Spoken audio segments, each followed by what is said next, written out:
اگر کوئی نہ دیکھ رہا ہو تب بھی صحیح رہنا کتنا مشکل ہے۔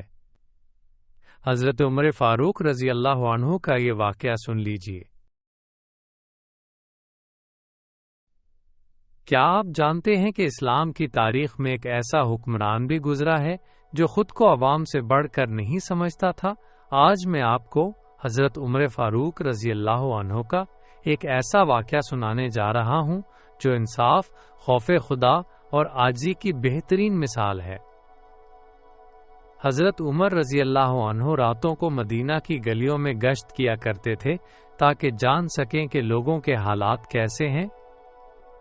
ایک رات وہ حسب معمول شہر کا حال دیکھ رہے تھے کہ ایک گھر سے ایک عورت کی آواز سنائی دی۔ وہ اپنی بیٹی سے کہہ رہی تھی کہ دودھ میں پانی ملا دو تاکہ مقدار زیادہ ہو جائے۔ بیٹی نے فوراً جواب دیا، اماں۔ امیر المومنین حضرت عمر فاروق رضی اللہ عنہ نے دودھ میں پانی ملانے سے منع فرمایا ہے۔ ماں نے کہا، عمر رضی اللہ عنہ یہاں موجود نہیں، کون دیکھ رہا ہے؟ یہ سن کر بیٹی نے جو جواب دیا وہ تاریخ میں ہمیشہ کے لیے محفوظ ہو گیا۔ اس نے کہا، اگر عمر رضی اللہ عنہ نہیں دیکھ رہے تو عمر رضی اللہ عنہ کا رب تو دیکھ رہا ہے۔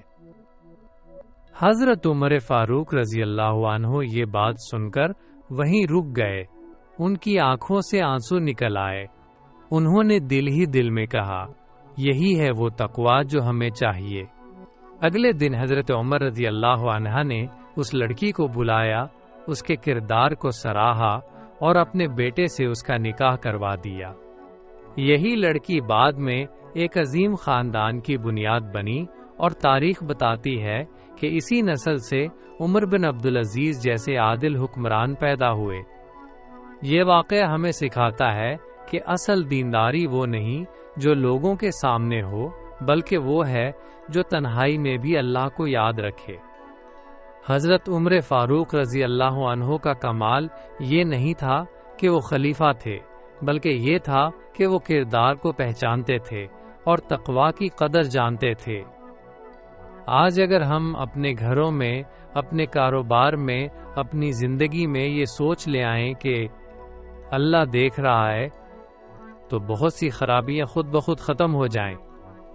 حضرت عمر فاروق رضی اللہ عنہ کا دور ہمیں یہ سبق دیتا ہے کہ انصاف، سچائی اور خوف خدا ہی وہ بنیاد ہے جس پر مضبوط معاشرے بنتے ہیں۔ یہ واقعہ صرف سننے کے لیے نہیں بلکہ اپنی زندگی میں اپنانے کے لیے ہے۔ اللہ ہمیں بھی ایسا کردار عطا فرمائے جو تنہائی میں بھی درست ہو۔